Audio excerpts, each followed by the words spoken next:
네, 지난 주간에는 우리가 예수님께서 대제사장 가야바의 집에서 사내들인 공회를 통해서 재판을 받으시는 과정에서 베드로가 3번 예수님을 모른다 부인했던 그 사건에 대해서 살펴보았습니다.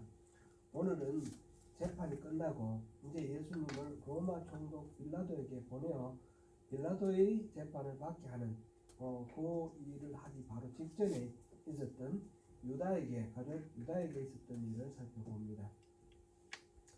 그날 새벽에 대제사장과 백성의 장로들이 예수를 죽이려고 함께 의논하고 결박하여 총독 베드로에게 보냈다 그랬습니다.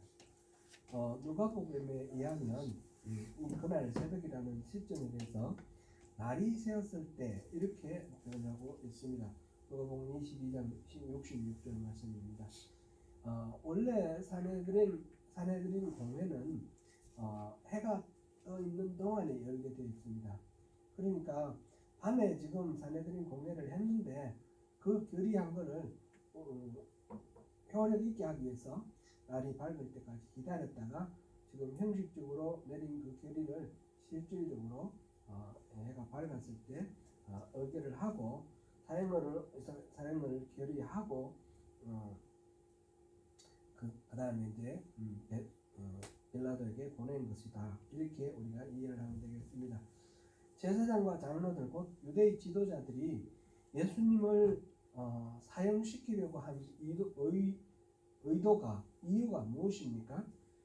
예수님이 그들의 기득권을 건드렸기 때문입니다. 예수님의 가르침이 그간의 그 대제사장과 장로들이 중심이 되어 있는 이 사회 질서를 흔드는 것이다. 이렇게 간주를 한 것이죠.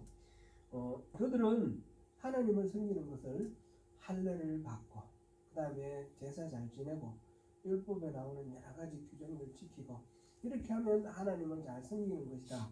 이렇게 생각을 하고 그렇게 살아왔는데 그래서 제사장으로서의 지위, 서기관으로서의 지위 이런 것을 누리고 살았는데 예수님이 오셔서 그 판을 뒤엎으시는 겁니다. 거짓된 신앙을 꾸짖으시고 타파하려고 하셨습니다. 안식일에 병을 고치고 이거는 자기들이 지키고 왔던 율법을 흔드는 거죠. 그 다음에 한센시병 환자에게 직접 손을 대어서 치료를 하고 이것도 자신들의 그 율법하고는 맞지 않는 이야기입니다. 뿐만 아니라 화 있을진저 외식하는 서기관과 바리새인들이요 하면서 이 서기관과 바리새인들의 그 거짓된 신앙의 모습들 그거를 외식하는 것을 전부 폭로를 했습니다. 성전에 들어가서는 그곳에 장사하고 있는 사람들을 다 쫓아내고 아버지께 기도하는 집을 도적의 소굴로 만든다고 이렇게 말씀하셨습니다. 그것은 제사장과 그 성전을 관리하는 모든 사람들의 그동안 누리고 왔던 기득권을 허무는 그런 일입니다. 이렇게 해서 예수님께서 3년 동안에 걸쳤던 공생애는 따지고 보면 이 기득권 세력들에게는 심각한 위협을 주는 혁명적인 변화를 추구하는 그런 내용들이었습니다. 따라서 예수님과 제자들은 이 기득권 세력들의 눈에 사회의 불안을 만들어내는 사회 불안 세력으로 비쳤습니다. 그래서 예수님을 제거하고 자기의 기득권을 지키려고 하는데 그거는 너무 좀 기득권을 지키기 위해서 이렇게 하는 것은 좀 치사해 보이지 않습니까? 거룩한 명분이 필요한 겁니다. 그 명분을 찾다 보니 신성모독이라는 그런 명분이 있었습니다. 그래서 사형을 결의할 때는 예수님을 신성모독으로 그랬습니다. 예수님이 하나님을 아버지라고 불렀고 나를 본 자는 아버지를 보았다 이렇게 말씀하셨던 그런 일들, 하나님이 사람의 몸을 입고 이 땅에 오신 이 사실을 알지 못하는 그런 안목이 없는 종교 지도자들의 입장에서는 예수님은 진실을 말씀하시지만 그들에게는 거짓이고 신성모독이고 사기인 것으로 그렇게 생각되었던 것이죠. 그래서 예수님을 처형하기로 결의를 했습니다. 산헤드린 공회에서 사형을 하자 그랬지만 이것은 사형을 하는 것은 공회의 권한에 속하지 않습니다. 그래서 빌라도의 로마 제국의 총독인 빌라도에게 넘겨서 사형을 처하려고 하는데 그 당시 로마 제국의 그 식민지 지역 통치 정책이 그 정복지의 문화와 종교를 존중하는 그런 입장입니다. 특별히 유대인들에 대해서는 그 종교적인 자유를 허용했습니다. 산헤드린 공회까지도 허용하는 것은 굉장히 많은 자율성을 주는 겁니다. 그렇기 때문에 신성모독 종교적인 이유로 사형을 선고하지는 않습니다. 그는 로마의 통치 제도하고 다르죠. 정책과 다르죠. 그래서 이 장로들과 대제사장 이들은 예수님에게 스스로 왕을 칭했다 해서 정치범으로 그렇게 재판을 겁니다. 이 부분은 다음 주에 우리가 보겠습니다. 본문 3절에서 예수님에 대해서 사형을 결의하고 빌라도에게 넘긴다는 소식을 들었던 유다는 스스로 뉘우쳤다라고 하였습니다.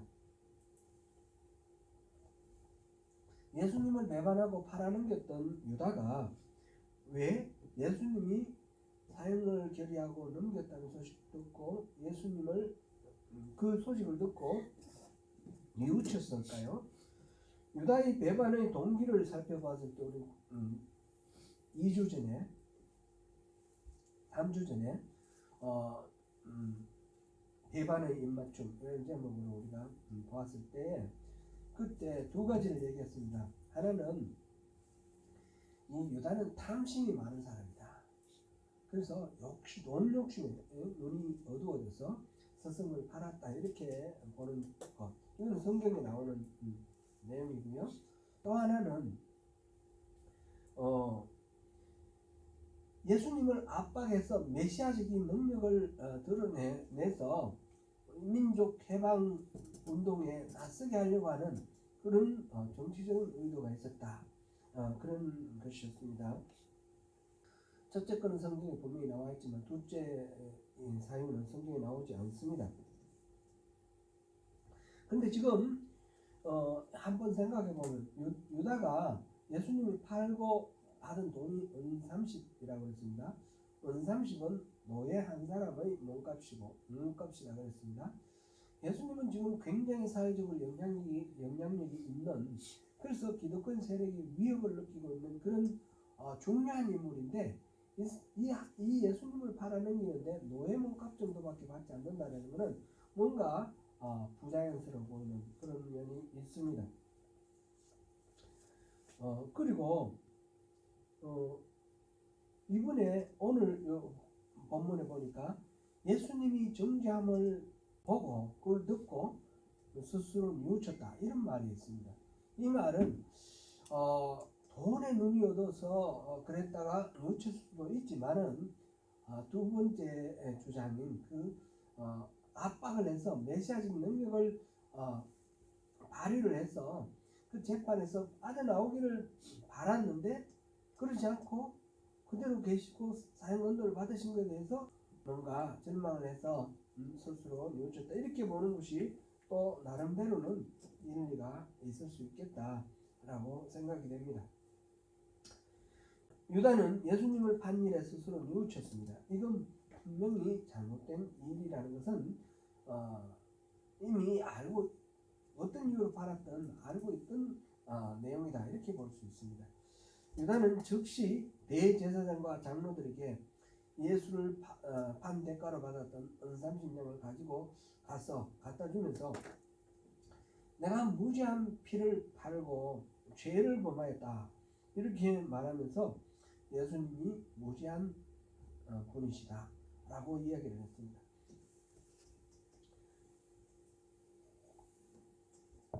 죄는 예수님께 있는 것이 아니라 바로 그 무죄한 예수님을 판 자신에게 있는 것이죠. 그리고 그렇게 한 것에 대해서 뉘우쳤습니다. 유다는 자신의 죄를 고백하는데 하나님께 고백하는 것이 아니라 예수님을 이렇게 해치는데 공범인 대제사장과 이 장로들에게 가서 죄를 고백했습니다. 번지수가 좀 잘못됐는데 아무튼 그렇게 하고, 그렇게 했더니 그들은 그것은 우리에게 무슨 상관이냐, 네가 당하라 그랬습니다. 죄가 있다라고 고발을 한 사람인데, 그리고 팔아넘긴 사람인데 죄가 없다 그러면 따져 물어보고 왜 이렇게 생각이 바뀌었냐 이렇게 해보는 것이 당연할 것 같은데 그게는 관심이 없습니다. 애초부터 관심이 없었습니다. 그건 우리가 무슨 상관이냐, 너 넘겨줬으면 됐지, 그리고 그 다음에 나머지는 네가 알아서 해, 이렇게 말하는 거죠. 유다가 어느 성소에 던져놓고 물러가서 스스로 목을 메어 죽었습니다. 유다는 심각한 양심의 가책을 받아 어떻게든 자신의 실수를 만회할 생각을 했던 것 같습니다. 성소에 아무나 들어갈 수 없는 성소, 그 제사장의 때까지는 아무나 못 들어가잖아요.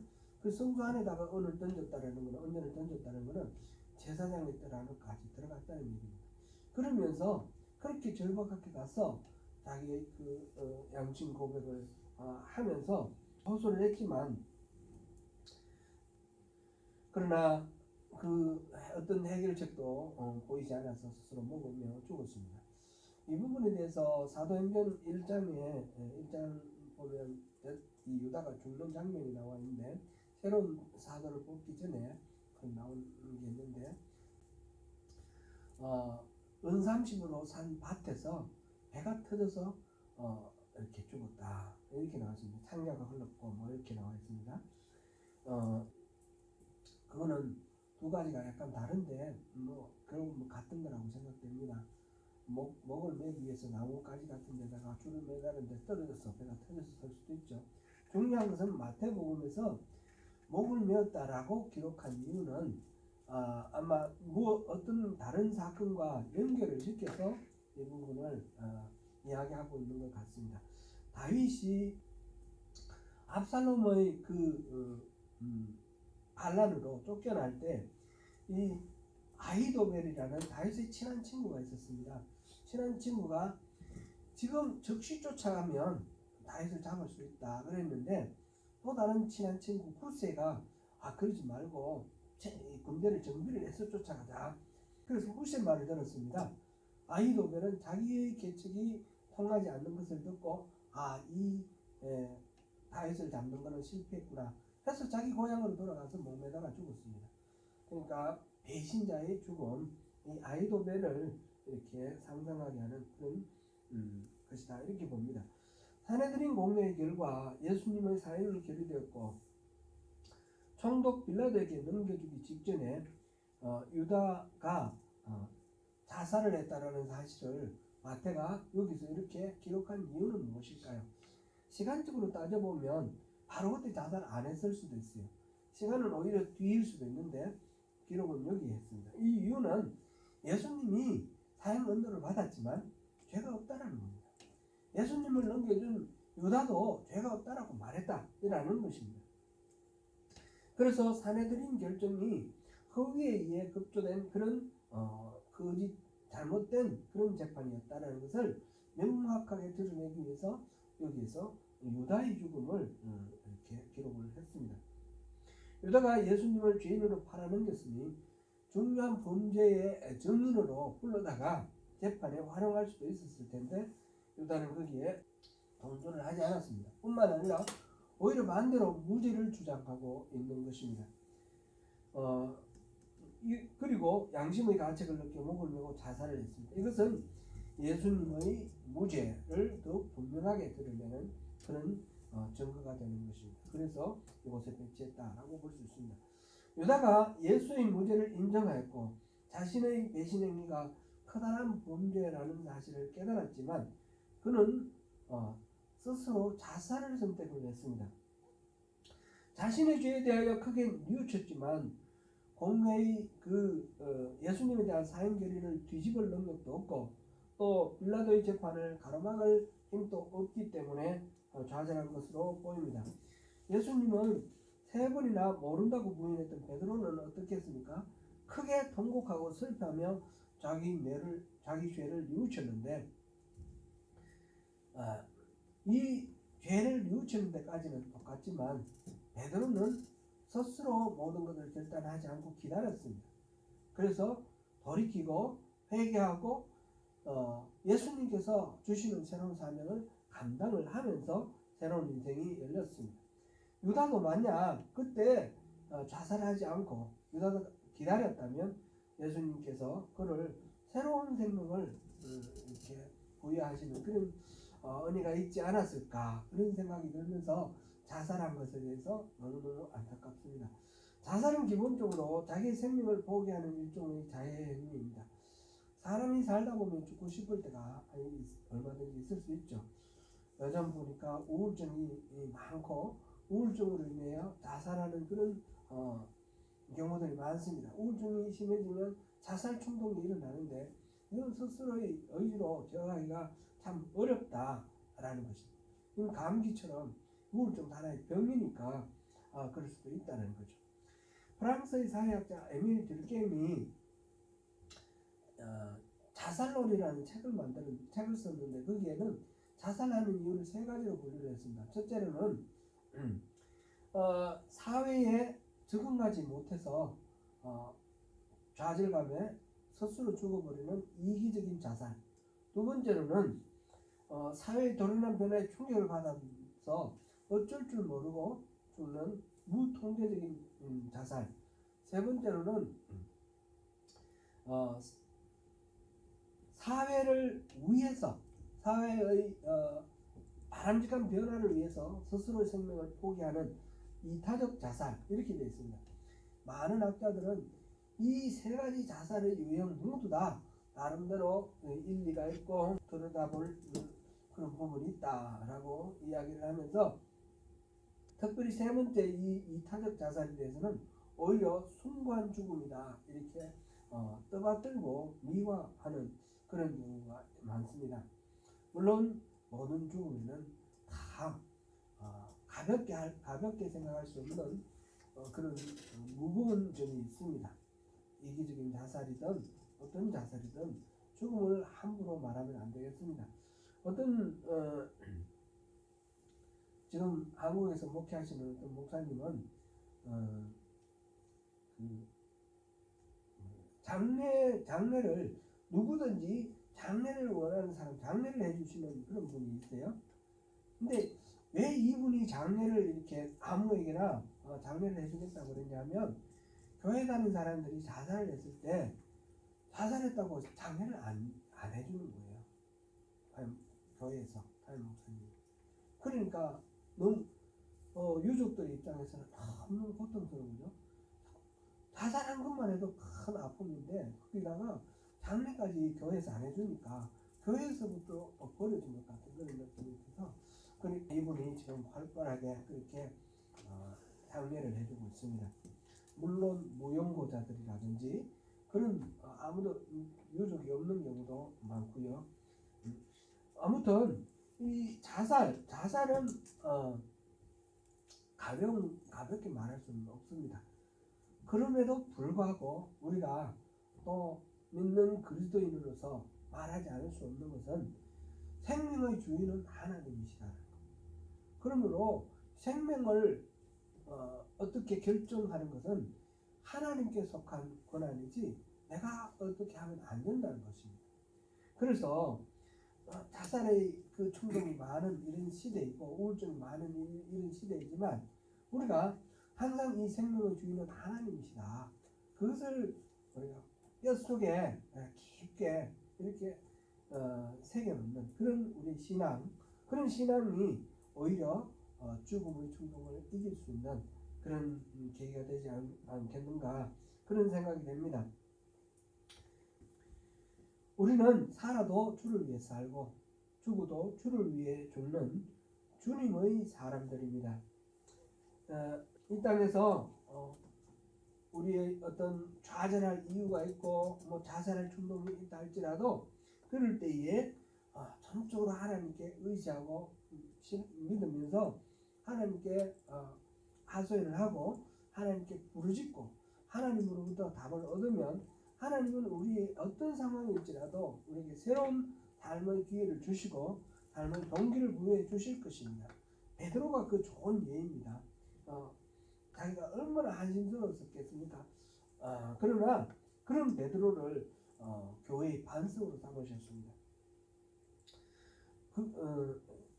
유다는 또한 특별히 우수한 인간적인 재능을 가지고 난 사람이라고 그랬는데 그가 진정으로 회개를 했더라면 지금같이 모든 어떤 배신의 아이콘으로 유다 같다 이런 이야기는 없을 거 아닙니까? 어쩌면 바울보다 더 큰 역사를 이루었을 수도 있는 그런 사람입니다. 그러니까 우리는 죽음에 대해서 생명에 대해서 우리가 진지하게 하나님의 그 주권을 인정을 해야 되겠습니다. 유다가 예수님을 판돈 은삼십을 성전에 던지고 나가 죽은 후에 대제사장들은 그 은을 부두며 이것은 핏값이라 성전고에 넣어둠이 옳지 않다 라고 하여 토기장의 밭을 사서 나그네의 묘지를 삼았는데 그 밭의 이름은 피밭이다 이렇게 하였습니다.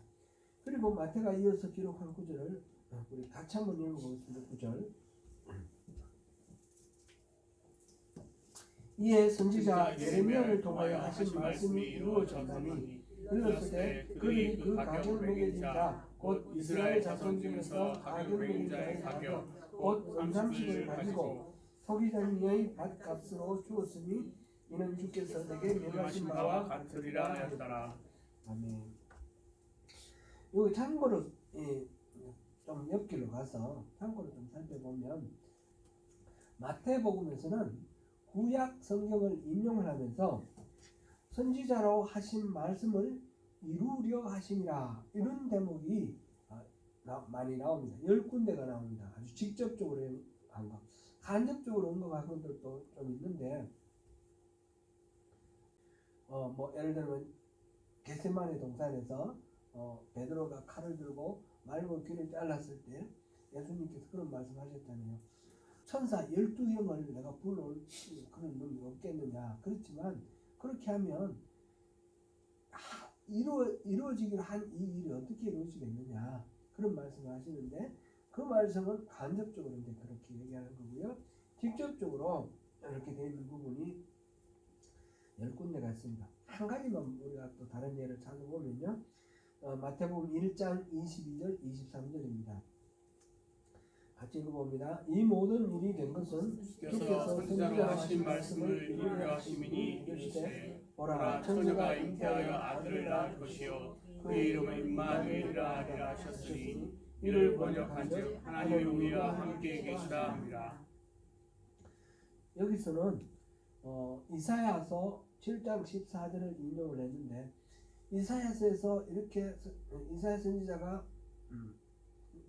이사야 선지자의 입을 통해서 선포된 이 하나님의 말씀을 이루게 하시려고 이 마리아, 동정녀 마리아에게서 아들을 주셨다. 이런 이야기죠. 이런 식으로 구약 성경을 인용하여 말씀을 이루려 하신다고 하는 이 마태의 기록은 성경 말씀이 전부 다가 하나님의 말씀이라는 것을 기본 전제로 하고 있고 하나님께서는 하신 말씀을 꼭 이루신다라는 것을 그런 믿음을 반영하고 있습니다. 오늘 본문 9절은 그렇게 직접적인 인용으로 간주되는 그 10가지 중에 마지막 부분입니다. 마지막 부분인데 나머지는 그냥 이렇게 제가 적어놨는데 지나가고요. 그 인용을 알리는 주석으로는 지금 그들이라고 하는 부분에 기업이라고 부호가 붙어 있습니다. 그리고 각주에 보니 스가랴 11장 12절 13절이라고 기록되어 있습니다. 그것을 한번 찾아보시겠습니다. 같이 읽어봅니다. 내가 그들에게 이르되 너희가 좋게 이르거든 내 품삯을 내게 주고 그렇지 아니하거든 그만두라. 그들이 곧 은삼십계를 달아서 내 품삯을 삼으리라. 여호와께서 내게 이르시되 그들이 나를 헤아린바 그 삭을 토기장에게 던지라 하시기로 내가 곧 은 30개를 여호와의 전에서 토기장에게 던지고. 아멘.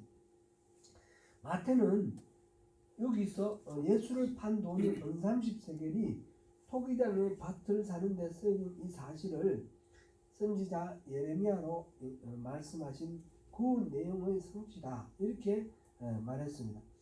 예레미야서에는 이런 내용이 똑같이 안 맞아 떨어지는 것은 없습니다.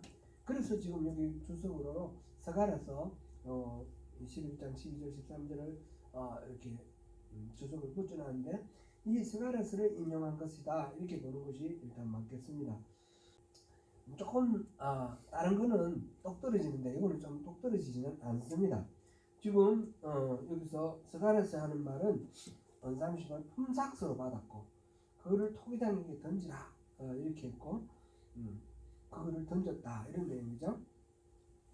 그런 내용인데 지금 여기서 서가라서에 말하는 그 던지는 주체는 선한 목자입니다. 선한 목자가 자기의 그 품삯을 토기장에게 던지는 그런 것으로 이렇게 나왔는데 지금 유다가 지금 죽고 유다가 예수를 판 몸값으로 받았던 30을 이제 가지고 토기장의 밭을 샀다라는 것 이것 자체를 지금 이 구절을 인용을 했습니다. 그러니까 여기서 예수님의 몸값 은30이 선한 목자의 그 사과 같은 거죠.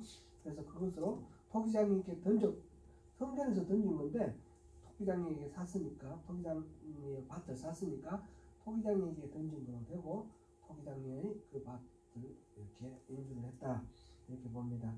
그러니까 딱 맞아떨어지지 않는데 비슷한 이야기를 인용을 했는데 그러면서 선지자 서가랴의 말을 안 하고 예레미야의 말이라고 그랬거든요.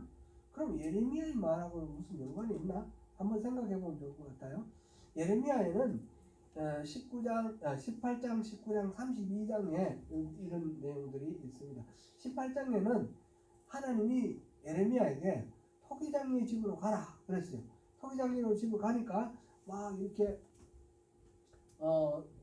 집 차력으로 토기를 만드는데 막 만들다가 보니까 막 이렇게 삐뚤어지고 이렇게 모양이 깨지면 어떻게 하나요?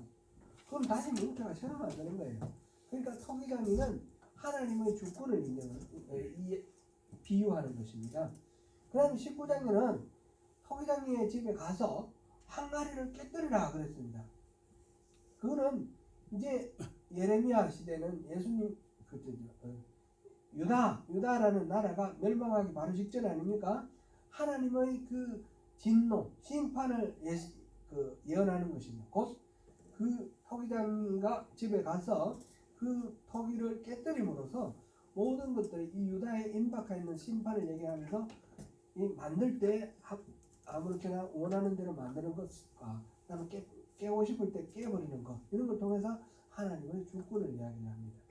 그리고 32장에는 토기장의 이야기는 안 나오고 예레미야한테 자기 고향 아나돗에서 밭을 사라고 합니다. 사촌이 자기에게 밭 사라고 그러는데 이 예레미야는 이 나라가 망할 걸 알고 있어요. 다 죽을 걸 알고 있어요. 포로로 끌려가고 그 다음에 이 땅에는 아무도 살지 않는다는 건 폐해가 된다는 걸 알고 있어요. 그런데 밭을 사라고 그래요. 하나님이. 그 밭을 산다는 건 무슨 의미입니까? 다시 회복된다는 의미입니다. 그래서 예레미야는 가서 그 밭을 삽니다. 밭을 샀는데 그러니까 이 밭을 사는 이유는 하나님이 다시 회복하시고 구원하실 거라는 메시지인 겁니다. 지금 토기장에게 이 은삼십을 던지고 그 토기장의 밭을 샀어. 지금 나그네 묘지를 만든 이 사건과 예레미야가 그 토기장을 만나고 그 다음에 밭을 사는 이 과정을 연결을 해서 이 유다가 죽어서 이 토기장의 밭을 사는 것은 하나님께서 다시 회복시켜 주시고 구원해 주실 거라는 것을 나타내는 표현인 거죠. 오늘 본문 이거는 그냥 우리가 참 생각하면 어려운 부분이고 골치 아픈 부분이에요. 그죠? 그냥 넘어가기 쉬운 건데 한번 왜 이렇게 했을까 한번 생각해 볼 필요가 있지 않겠습니까? 왜 스가랴서를 인용하면서 예레미야가 말씀하셨다고 그럴까? 신학자들은 예레미야가 예언자의 뭐 대표다 이런 말 다른 사람들도 있는데 그런 것보다는 스가랴서를 인용을 하면서 예레미야의 그 하나님의 말씀을 여기에다가 결합을 한 거다 이렇게 보는 것이 더 옳은 타당한 것 같습니다. 곧 이 말은 마태가 유다가 죽은 후에 그가 예수를 팔고 받은 은삼십으로 토기장의 밭을 사고 나그네의 묘지로 삼을 것을 스가랴서 11장 12절 13절에서 말하는 자기 몸값 은삼십을 토기장의 밭에 던지라는 선한 목자의 말씀이 성취된 것으로 그렇게 봤다라는 것입니다. 이 스가랴서에도 보면 토기장에게 던지는데 성전에서 토기장에게 던지거든요. 여기 그렇게 연결이 되는 겁니다. 그것이 또한 나라가 망하는 시국에 땅을 사는 것은 회복에 대한 약속이므로 예수님이 몸값 그 언삼십에 팔린 사건이 궁극적으로 구원의 약속이 성취된 것으로 해석될 수 있다는 것입니다. 예수님께서 언삼십에 팔려서 십자가를 지심으로 인해서 우리가 구원받을 수 있게 된다는 것입니다. 그런 것을 이렇게 연결하는 것이 마태의 의도인 것 같습니다. 역사적 사건을 예언의 성취로 보는 마태의 입장은 모든 것이 하나님의 책임인가 하는 그런 질문으로 인도합니다. 다 하나님이 이렇게 다 예정을 해놨어. 예정해놓고 다 그걸 따라서 일어나고 있어요. 그러면 이거는 누구의 책임입니까? 유다가 예수님을 배반을 해서 예수님을 팔아넘겨서 십자가에 달려 죽으셨어요. 만약 유다가 팔지 않았으면 예수님 십자가 안 지셨을 거 아닌가. 그러므로 유다가 예수님을 배반하고 판 거는 오히려 예수님의 십자가 이 구원의 사건을 돕는 역할을 한 것이 아닌가. 이런 식으로 또 생각하는 사람들도 있습니다. 실제로 최근에 유다복음이라는 것을 발견했는데 유다복음은 1700년 전에 쓰여진 것이니까 AD 한 300년 전 300년 AD 한 300년쯤 기록된 책입니다. 그러니까 이 마태복음 이게 이제 나온 지도 한 250년 후에 만들어진 복음서죠. 그러니까 이거는 우리가 신빙할 수는 없는데 그런데 이런 주장을 하는 사람이 그때 있었다라는 것을 반영하는 거죠. 유다에게 책임이 없는 거 아니냐.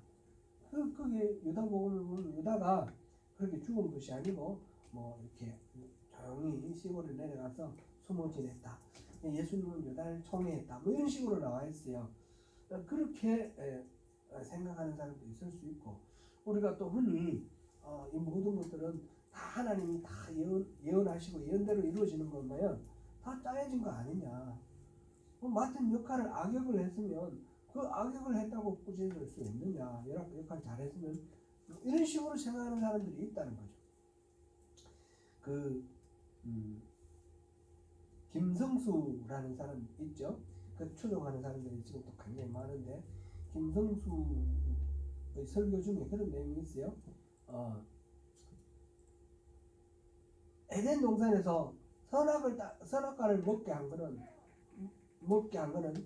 그 아담이 자기가 자의적으로 먹은 게 아니라는 거죠. 거기에 두고 배치하고 먹게 했다는 거죠.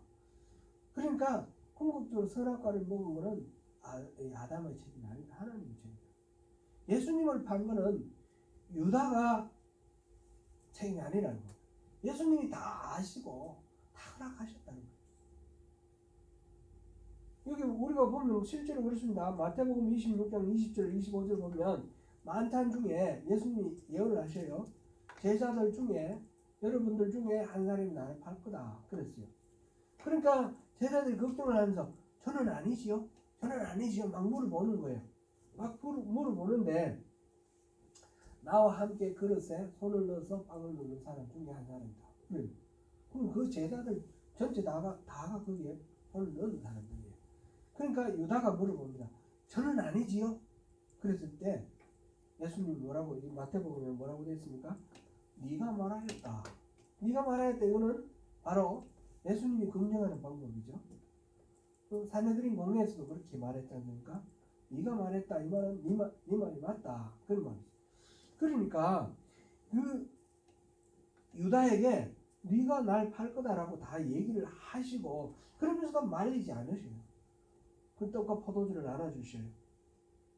요한복음 13장 21절에서 30절에 보면 제자들 중에 한 사람이 자신을 팔 것이다 이렇게 말씀하셨을 때 제자들 중에 예수님이 여기 요한복음에 사랑하는 제자라고 나오는 아마 요한일 거라고 생각되는데 요한이 예수님의 품에 기대어서 이렇게 이 당시 예수님의 그 만찬 장소는 우리처럼 이렇게 식탁을 가지고 의자에 앉는 것이 아니라 빈도시 누워서 이렇게 하죠.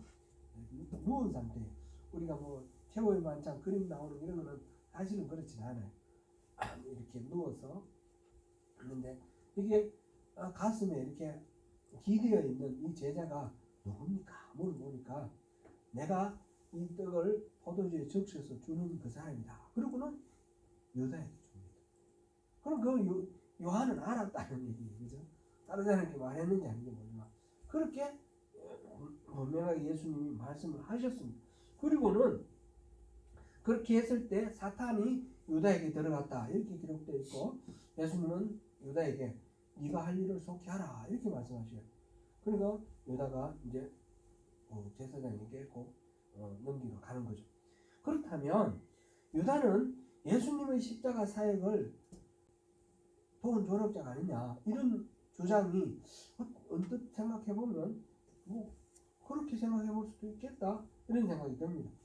그러면 유다에게는 책임이 없는 거냐. 예수님은 여기에 대해서 분명하게 얘기를 합니다.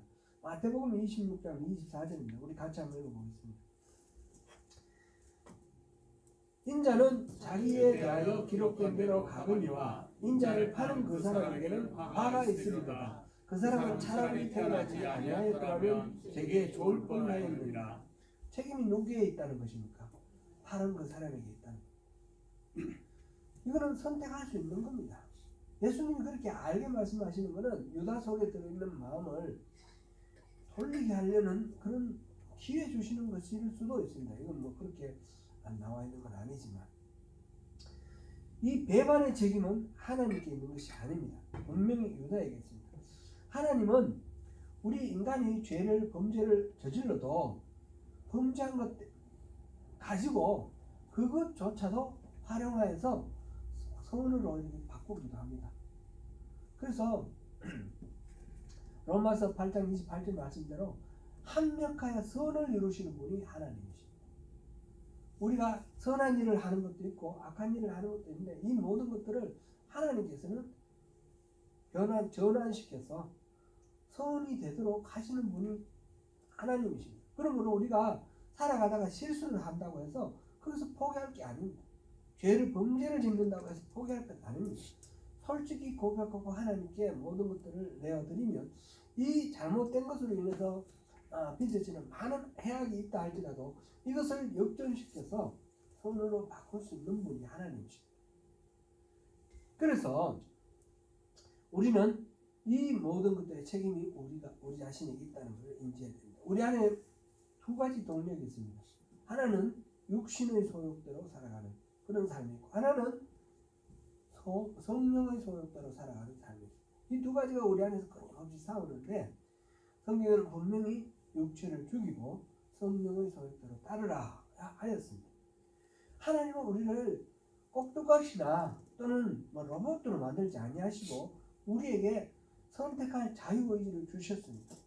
마찬가지로 거기에 대한 책임은 우리에게 있다는 것입니다. 아담은 왜 선악과를 거기 안 만들어놨으면 안 먹었을 건 아닙니까? 아닙니다. 선악과를 통해서 오히려 자기가 하나님이 아니라 모든 것 다 할 수 있지만 나는 하나님이 만드신 피조물이구나. 그걸 깨닫게 하는 것이 선하고 하는 거죠. 유다도 마찬가지로 자기의 책임으로 예수님을 배반한 것입니다. 사랑하는 성도 여러분, 하나님은 우리를 하나님의 선한 계획에 동참하는 삶으로 부르셨습니다. 그 부르심에 응답하고 나온 우리가 바로 그리스도인입니다.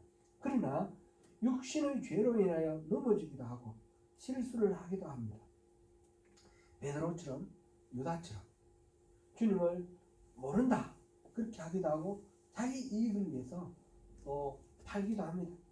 그러나 그것을 깨달을 때에 회개하고 돌이켜 주님께로 나아가 구원을 이루는 것이 하나님의 계획이고 하나님의 소원입니다. 하나님의 뜻은 어떤 계획에 따라서 운명적으로 우리가 끌려가는 것이 아니라 주어진 상황 속에서 항상 하나님의 뜻을 따르고 순종하는, 그래서 하나님 뜻을 선택하고 따르는 것을 우리 말하시는 것이 하나님의 뜻입니다. 주님 안에서 늘 승리하시는 저와 여러분 되시기를 축원합니다. 기도하겠습니다. 하나님, 유다의 배반을 통해서 많은 것을 생각해 봅니다. 하나님, 우리가 때로는 실수할 수 있고 때로는 잘못을 계획할 수도 있습니다. 그러나 우리는 우리의 주인 되시는 하나님을 절대적으로 믿고 의지하면서 끝끝내 주님의 말씀에 순종하는 것을 선택하여 마침내 주님의 그 영원한 생명의 세상에 우리가 함께 갈 수 있도록 주님 우리를 지켜 주시옵소서. 예수님 이름으로 기도드립니다. 아멘.